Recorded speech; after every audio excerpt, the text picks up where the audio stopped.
Hi, Hollywood progressive friends. We have a fascinating play, I think, to talk about this week. It is Fatherland. It's a world premiere. It's written by Stephen Sachs, plays at the Fountain Theater Thursdays through Mondays to March 30th. It stars Patrick Kelleher, Anna Kajala, Ron Botita, and Larry Poindexter. I thought it was fascinating. What did you think, hon?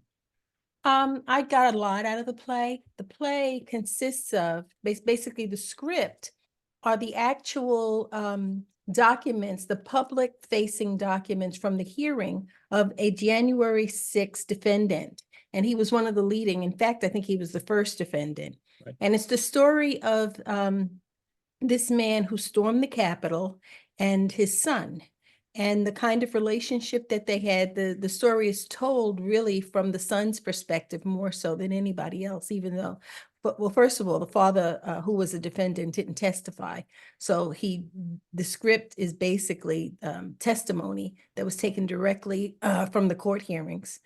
But I thought that what the story did was it took court testimony and it infused it with the lives of people. And it's a I don't want to say I enjoyed the play, because in listening to the play, I thought that it was very educational. And I often say that Americans are over entertained and underinformed. And we tend to think that somehow Hollywood or going to a theater they owe us entertainment. But sometimes what we need to do is become informed and become educated. And I think that this play does a great job at shedding light on a father-son relationship. The name of it is Fatherland, and it's sort of a play on words. But it's really about a father-son relationship, broken promises that this country has made. And it helps to give some insight into the minds of the alt-right. And I really did appreciate that, because sometimes I find it very hard to understand them. So I was fascinated by it. So Stephen Sachs, who's the outgoing artistic director of the Fountain Theater, been there for 35 years, I think did a masterful job. And he says he directed and he didn't write this, but he conceived it because, as Sharon said, it comes out of direct testimony at a trial, some social media posts that the family put up, the father and son put out. And at the talkback afterwards, the actors said it was kind of hard because the director who wrote it was insistent that they speak just the words as the actual people spoke, as the two lawyers, the defense attorney and the prosecuting attorney, and ask the father and son. And they said ordinarily they get to negotiate with the director so they can say lines that make more sense to them or come out of their. And they said actually they had some hard time getting their mouths around the words. I wouldn't say that I noticed any of that. They were just saying it. I guess a part of it, what I was fascinated by is I have wondered because I don't have anybody in my life that stormed the Capitol steps. I don't even know people who would if they could. And I've always wondered, who are these people? Where do they come from? And the play, I'm not sure exactly answers that, but they say, here's this guy, this defendant who is now sitting in a solitary confinement in prison. He was an oil field worker, had a high position in the oil field, kind of an executive position, lost his job, lost his home, had to move back to from Alaska. Uh, it sounds like he was broke. He drank a lot, and got fascinated by Trump's builds, and somehow he fell into it. Now, I understand that people have troubles in their lives. I'm not sure the play told me why he found Trump's rhetoric and craziness attractive, but he did. I mean, he did to the point where he loaded up his guns and drove from Texas to Washington, D.C. and attempted to take over the government. Yeah. I found that fascinating. What do you think, Mia? Do you have thoughts? I do, yes, I do have thoughts. So I did enjoy this play. It's not a type of theater that we see often, if ever. I'm not actually sure how common verbatim theater is. So this was a very new experience for me, having seen many a play and musical in my own short lifespan. It does feel um, like Sharon was saying, we are very used to being entertained.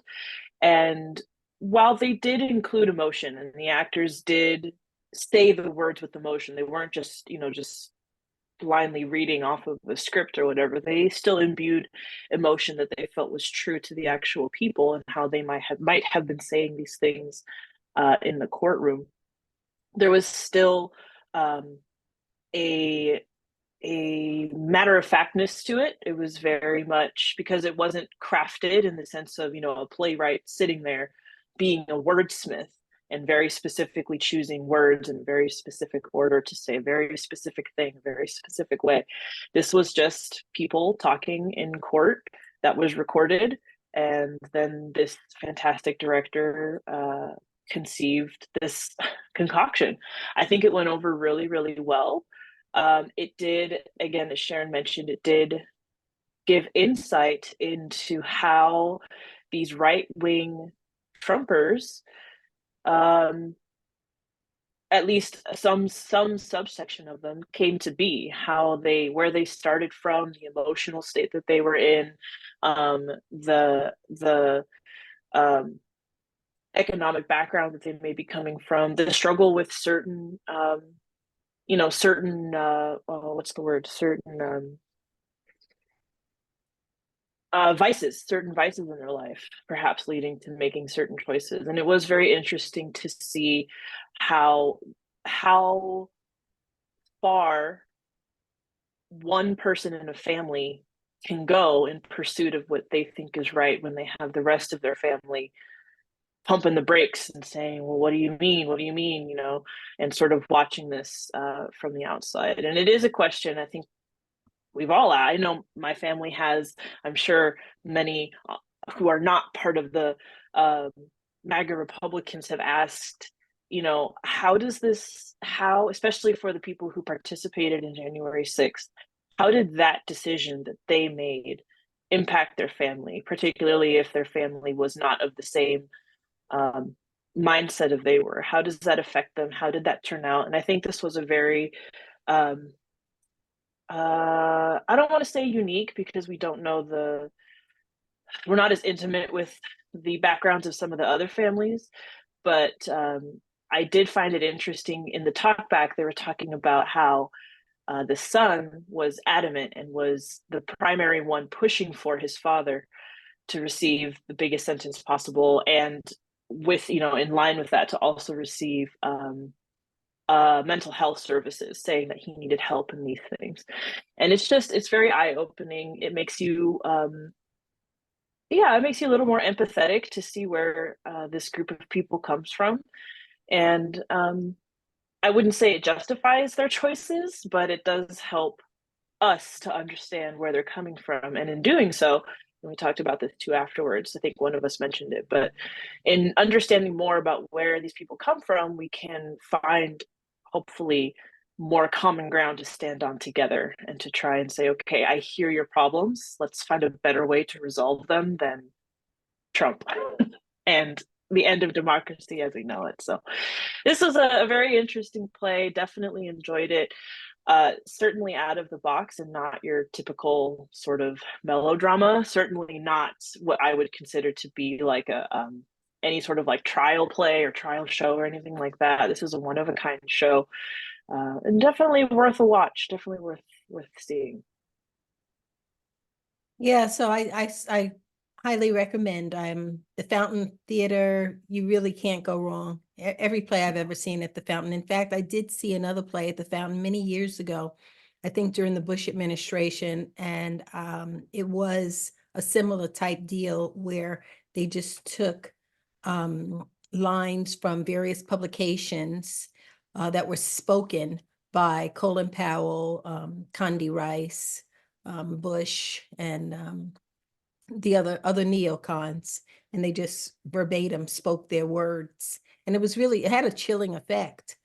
It's a precursor to where we are right now. So definitely it is an educational experience. I think that it does help you to have empathy.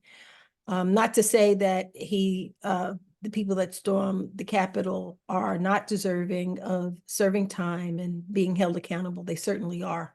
But what we're seeing is the end stages of capitalism. And truth of the matter is white men just aren't used to being in the positions that, no, it's true. It's true. It's true. It's true. I lost my job when I was 50. I wasn't storming, wasn't storming the Capitol. I found a way to deal. And so anyway. So I felt, honestly, I'll disagree with Linnea a little bit. If we weren't told that this was verbatim from testimony, from written testimony, word for word, and from social media posts, I thought Sachs wove it together so well. It didn't come across as a recitation of a trial. In fact, it's not only a trial, it's at their home and so forth. I'll disagree a little bit with Sharon about the empathy. I mean, I came to some understanding of both the father and the son, but it was still kind of, oh my God, I wouldn't take either one of their positions. I mean, yeah, but you're not on a steady diet of Fox News. And well, and I mean, I can't imagine what would it be like if all I ever did was sit around and watch Fox. I'm 50 years old. I lose a very, very well-paid job. He had a well-paid job. He and his family kind of lived high on the hog, traveling all around the world. He worked for the oil industry. And then he finds himself at 50, losing his six-figure job and living in Texas. And I'm not saying that he shouldn't be held accountable, but I think that it's very knowable, it's very predictable that if you give somebody a steady diet of the kind of hate mongering that goes on in Fox, this is what you get. yes, And I would even say that it's not, I want to believe it's not the hate mongering that they latch onto. I think what it is Fox validates their feelings in a way, and validates them and then directs them to wherever Fox and Republicans and Trump wants to direct them. So it's I feel heard. Oh, they're the problem sort of thing. And it takes the blame off of them, and they're able to push it onto some other group of people or some other policy, and they don't have to deal with it. They don't have to do their own internal work of analyzing, well, why do I feel this way? Why am I so upset? So, and in that sense, I can empathize with that. I can empathize being at that low and feeling like the world is against me, and having a ray of light, even if that ray of light is Fox News, saying, I hear you, You're right to feel that way. You're right to feel that way. This is the problem, and I can empathize with that. I don't agree with it. Like Sharon said, it doesn't justify their actions, but I can see that common ground and say, okay, I see the hurt. I see the pain. I can connect with that. but the son is on the other end of the political spectrum. And one thing you don't see with the play, you're told that the father had a steady stream of Fox News, but you don't actually see him absorbing that and hearing that. Well, he joined the 3%ers. Yeah. I mean, he joined the groups, and you could kind of see it progressing. The way that the son tells the story, you see this gradual evolution of a father who initially the son said was the ideal father. And you see him spiraling out of control, and then first kind of being interested in the 3%ers, and then joining the 3%ers, and then joining another one of those groups. Yeah. And he absorbed all of Trump's books like they were the Bible. And he said he started watching Fox News on a regular basis, and they had, playing Trump's I guess what you would call speeches over the speakers. I think the steady stream of tall boys that he drank during the play that was probably contributed to things. Oh, but I've had this I had a few debates online like this, and with, I thought, a pretty intelligent sounding, well-spoken Trumpster, and who would spout the most errant horseshit and absolutely believe it. It would say crime is out of control, and I would say, no, serious crime is down 20%. When crime was out of control, your buddy Ronald Reagan was president. But they don't hear it. It's like, no, they can't hear it. It's like this guy. So No. he became some version of insane. I mean, to do what he did and to know what he faced and to pack a gun and go think he's going to take over the Congress with the 2,000 other people, that's a brand of insanity. And I say that on the night of Super Tuesday when people are voting, and large numbers of them are believing like that guy believed and voting that way and putting us all in jeopardy. You know, Sharon and I are pretty safe up on top of this very blue hill in the middle of this very blue I don't feel city. safe at all. I really don't, Dick. I mean, you say Sharon and I are safe. You're more safe than I am. Well, of course, I'm the big white guy. Yes. I'm supposed to be safe. And we're both progressives and our faces are known. And Yeah. so it's not a very comfortable time. But so Stephen Oh, Sachs scary. said, you know, he really wanted his theater to weigh in during this difficult political season. And I think he did a masterful job. I think we all agreed that the four actors were letter perfect. I mean, they were very believable. Did you say their names? I did at the beginning. Okay. All right. They're up there. Okay. Well, we want to wrap this up.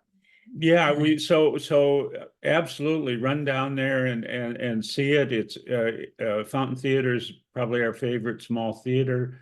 We always go there when we can. Top notch. A lot of good company here on both sides of me. A lot of fun. Yeah. Yeah. And we'll see you next time we catch a play. That's right. So long, everyone. Thank you. Thank you for sticking around. If you like the LA Progressive content and the discussions we have here, please consider clicking the subscribe button below and also give us a thumbs up. That helps to grow our audience by feeding the algorithm, which helps to get this content in front of more eyes. Thanks for stopping by. We really appreciate your support.